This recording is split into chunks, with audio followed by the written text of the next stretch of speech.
ನಾಗಮಂಗಲದಲ್ಲಿ ಗಣೇಶ ವಿಸರ್ಜನೆಯ ವೇಳೆ ಕೋಮು ಗಲಭೆ. ಪೆಟ್ರೋಲ್ ಬಾಂಬ್ಗೆ ಅಂಗಡಿ ಮುಂಗಟ್ಟುಗಳು ಹೊತ್ತಿ ಉರಿದಿವೆ.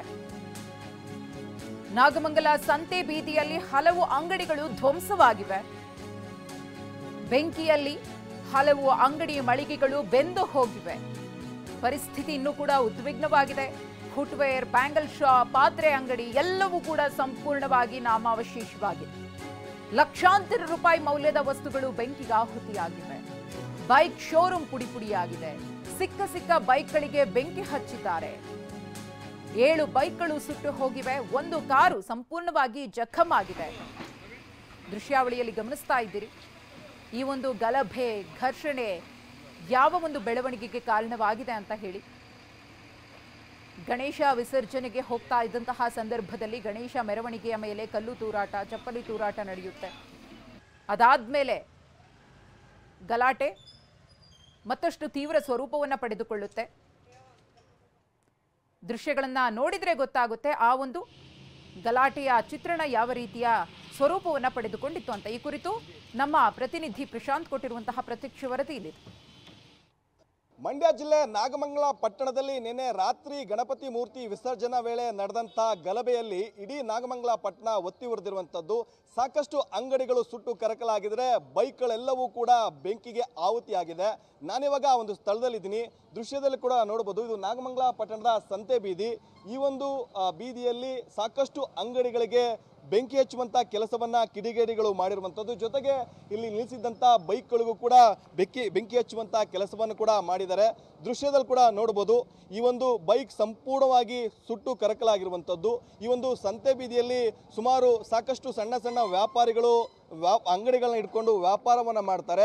ಆದರೆ ನಿನ್ನೆ ರಾತ್ರಿ ಕಿಡಿಗೇಡಿಗಳು ಈ ಒಂದು ಅಂಗಡಿ ಮುಂಗಟ್ಟುಗಳಿಗೆ ಬೆಂಕಿ ಹಚ್ಚುವಂಥ ಕೆಲಸವನ್ನ ಮಾಡಿದ್ದಾರೆ. ಹೀಗಾಗಿ 10ಕ್ಕೂ ಹೆಚ್ಚು ಅಂಗಡಿಗಳು ಸುಟ್ಟು ಕರಕಲಾಗಿರುವಂಥದ್ದು. ಅಂಗಡಿಗಳಲ್ಲಿದ್ದಂತಹ ಎಲ್ಲ ವಸ್ತುಗಳೆಲ್ಲವೂ ಕೂಡ ಬೆಂಕಿಗೆ ಆಹುತವಾಗಿವೆ. ಬಹಳ ಪ್ರಮುಖವಾಗಿ ಪಾತ್ರೆ ಅಂಗಡಿ ಆಗಿರುವಂಥದ್ದು, ಈ ಬ್ಯಾಂಗಲ್ಸ್ ಅಂಗಡಿಗಳಾಗಿರ್ಬೋದು, ಫುಟ್ವೇರ್ ಅಂಗಡಿಗಳಾಗಿರ್ಬೋದು, ಹೀಗೆ ಹಲವು ಅಂಗಡಿಗಳೆಲ್ಲವೂ ಕೂಡ ಬೆಂಕಿಗೆ ಆಹುತಿಯಾಗಿದ್ದಾವೆ. ದೃಶ್ಯದಲ್ಲಿ ನೋಡಿದ್ರೆ ಕೂಡ ಗೊತ್ತಾಗುತ್ತೆ, ಸಂಪೂರ್ಣವಾಗಿ ನಿನ್ನೆ ರಾತ್ರಿ ಎಲ್ಲ ಅಂಗಡಿಗಳು ಒತ್ತಿ ಉರಿದಿರುವಂಥದ್ದು. ಕಂಡ ಕಡೆಗಳಲ್ಲಿ ಬೈಕ್ಗಳಿಗೆ ಬೆಂಕಿ ಹಚ್ಚುವಂಥ ಕೆಲಸವನ್ನು ಕೂಡ ಮಾಡಿದ್ರು. ಈ ಒಂದು ಸಂತೆ ಬೀದಿಯಲ್ಲೇ ಸುಮಾರು 10ಕ್ಕೂ ಹೆಚ್ಚು ಬೈಕ್ಗಳಿಗೆ ಬೆಂಕಿಯನ್ನು ಹಚ್ಚಿದ್ದಾರೆ. ಹೀಗಾಗಿ ಬೈಕ್ಗಳೆಲ್ಲವೂ ಕೂಡ ಸಂಪೂರ್ಣವಾಗಿ ಸುಟ್ಟು ಕರಕಲಾಗಿದ್ದಾವೆ. ದೃಶ್ಯದಲ್ಲಿ ಕೂಡ ನೋಡ್ತಾ ಇದ್ದೀರಾ, ಸಾಕಷ್ಟು ಬೈಕ್ಗಳು ಕೂಡ ಈಗಾಗಲೇ ಸಂಪೂರ್ಣವಾಗಿ ಸುಟ್ಟು ಹೋಗಿರುವಂಥದ್ದು. ಅಂಗಡಿಗಳಲ್ಲಿದ್ದಂಥ ಎಲ್ಲ ವಸ್ತುಗಳೆಲ್ಲವೂ ಕೂಡ ಬೆಂಕಿಗೆ ಆಹುತಿಯಾಗಿದೆ. ಮತ್ತೊಂದು ಕಡೆ ಇಲ್ಲಿ ಫುಟ್ವೇರ್ ಅಂಗಡಿ ಇದೆ. ಈ ಒಂದು ಅಂಗಡಿಯಲ್ಲಿದ್ದಂಥ ಲಕ್ಷಾಂತರ ರು ಮೌಲ್ಯದ ಎಲ್ಲ ಸ್ಲಿಪ್ಪರ್ಗಳೆಲ್ಲವೂ ಕೂಡ ಬೆಂಕಿಗೆ ಆಹುತಿಯಾಗಿದೆ. ಆ ನಂತರದ ಬೆಂಕಿ ಹತ್ತಿದ ನಂತರದಲ್ಲಿ ಅಗ್ನಿಶಾಮಕ ಸಿಬ್ಬಂದಿ ಬಂದು ಬೆಂಕಿ ನಂದಿಸುವಂತ ಕೆಲಸವನ್ನ ಮಾಡಿದ್ರು. ದೃಶ್ಯದಲ್ಲಿ ನೋಡ್ತಾ ಇದ್ದೀರಾ, ಸಾಕಷ್ಟು ಫುಟ್ವೇರ್ಗಳು ಒಳಭಾಗದಲ್ಲಿ ಇದಾವೆ, ಎಲ್ಲವೂ ಕೂಡ ಸುಟ್ಟು ಕರಕಲಾಗಿದ್ದಾವೆ. ಈ ಒಂದು ಏರಿಯಾದಲ್ಲಿ ಸಾಕಷ್ಟು ಅಂಗಡಿಗಳಿದಾವೆ, ಅಂಗಡಿಗಳೆಲ್ಲವೂ ಕೂಡ ಒತ್ತಿ ಹೊರದಿದ್ದಾವೆ. ನಾನು ಸಾಕಷ್ಟು ಇಲ್ಲಿ ತೋರಿಸ್ತೀನಿ. ದೃಶ್ಯದಲ್ಲಿ ಕೆಲವೊಂದಿಷ್ಟು ಅಂಗಡಿಗಳನ್ನ ಜಖಂ ಮಾಡುವಂತ ಕೆಲಸವನ್ನು ಕೂಡ ಮಾಡಿದ್ದಾರೆ. ಸಾಕಷ್ಟು ಕಲ್ಲುಗಳು ಕೂಡ ತೂರಾಟ ಆಗಿರುವಂಥದ್ದು. ದೃಶ್ಯದಲ್ಲಿ ಕೂಡ ನೀವು ನೋಡಬಹುದು, ಇಲ್ಲಿ ATR ಡ್ರೈ ಫ್ರೂಟ್ ಅಂಗಡಿ ಕೂಡ ಇದೆ. ಆ ಅಂಗಡಿಯ ಮುಂಭಾಗ ಸಂಪೂರ್ಣವಾಗಿ ಜಖಂ ಆಗಿದೆ. ಆ ಮುಂಭಾಗದಲ್ಲಿಯೇ ದೊಡ್ಡದಾದಂಥ ಸೈಜ್ ಕಲ್ಲುಗಳು ಕೂಡ ಇದಾವೆ. ಈ ಒಂದು ಸೈಜ್ ಕಲ್ಲುಗಳನ್ನ ತೆಗೆದು ಈ ಒಂದು ಶಟ್ಟರ್ಗೂ ಕೂಡ ಎಸೆಯುವಂತ ಕೆಲಸವನ್ನ ಮಾಡಿದ್ದಾರೆ. ಹೀಗಾಗಿ ಈ ಒಂದು ಅಂಗಡಿಯ ಮುಂಭಾಗ ಸಂಪೂರ್ಣವಾಗಿ ಜಖಂ ಆಗಿರುವಂಥದ್ದು. ನಿನ್ನೆ ಹತ್ತಿದಂಥ ಒಂದೇ ಒಂದು ವಿಚಾರದಿಂದ ಸಂಪೂರ್ಣವಾಗಿ ನಾಗಮಂಗಲ ಪಟ್ಟಣ ಒತ್ತು ಉರಿದಿದೆ. ಇಲ್ಲಿ ಸಾಕಷ್ಟು ಜನ ಅವರ ಕಡೆಯವರ ಅಂಗಡಿಯ ಮಾಲೀಕರುಗಳೆಲ್ಲರೂ ಕೂಡ ಇದ್ದಾರೆ. ಅವ್ರನ್ನೂ ಕೂಡ ನಾನು ಮಾತಾಡಿಸ್ತೀನಿ. ಏನಾಯ್ತು ನಿನ್ನೆ ಆಕ್ಚುಲಿ ಅಂತ? ಸರ್, ನಾವು 8 ಗಂಟೆಗೆಲ್ಲ ಮನೆಗೆ ಹೊಂಟೋದೋ. ನಾವು ಇತ್ಲಾಗ ಬರೋಕ್ಕೆ ಆಗಲಿಲ್ಲ. ಇಲ್ಲಿ ಪೊಲೀಸ್ಗಳು, ಗಲಾಟೆಗಳು, ಕಲ್ತೂರಾಟಗಳು ನಡೀತಾ ಇದ್ದೋ. ನಾವು ಬರೀ ನಿಂತ್ಕೊಂಡು ಮುಖ ಪ್ರೇಕ್ಷವಾಗಿ ನೋಡ್ಕೊತಾ ನಿಂತ್ಕೊಂಡು ಅಷ್ಟೇ. ನಾವು ಏನೂ ಮಾಡೋಕ್ಕಾಗಲಿಲ್ಲ ನಮಗೆ. ನೀವು ನೋಡಿದ ಸಂತೆ ಬೀದಿಯಲ್ಲಿ ಎಷ್ಟು ಅಂಗಡಿಗಳಿಗೆ ಬೆಂಕಿ ಹಾಕಿದ್ದಾರೆ, ಯಾವೆಲ್ಲ ಅಂಗಡಿಗಳು ಬೆಂಕಿಗೆ ಆಹುತಿಯಾಗಿದೆ, ಬೈಕ್ಗಳೆಲ್ಲ ಸುಟ್ಟೋಗಿದ್ದಾವೆ ಅಂತ? ಒಂದು 4-5 ಬೈಕ್ ಸುಟ್ಟೋಗವೆ ಸರ್. ಬರ್ಕತ್ ಅಂತ ಚಪ್ಪಲಿ ಅಂಗಡಿ ಅವ್ರದ್ದು, ಮುಜಿ ಮುಲುಕ್ ಅವ್ರದ್ದು ಸಿಲ್ವರ್ ಪಾತ್ರೆ ಅಂಗಡಿ ಪೂರ್ತಿ ಹೊಂಟೋಗೈತೆ.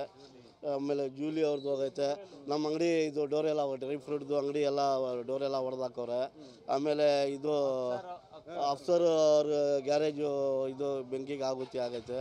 ಒಂದು 5-6 ಅಂಗಡಿ ಇಲ್ಲಿ ಈ ಸಂತೆ ಬೀದಿಯಲ್ಲಿ 5-6 ಅಂಗಡಿ ಆಗವೆ.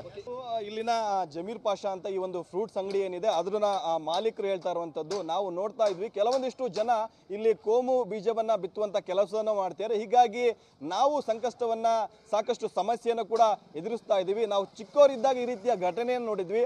ಆ ನಂತರದಲ್ಲಿ ಯಾವುದೇ ರೀತಿ ಈ ತರ ಘಟನೆಗಳು ಸಂಭವಿಸಿರಲಿಲ್ಲ. ಅವರವರ ಧರ್ಮ ಅವರಿಗೆ ಹೆಚ್ಚು, ಅವರವರನ್ನ ಪಾಲನೆಯನ್ನ ಮಾಡಬೇಕು.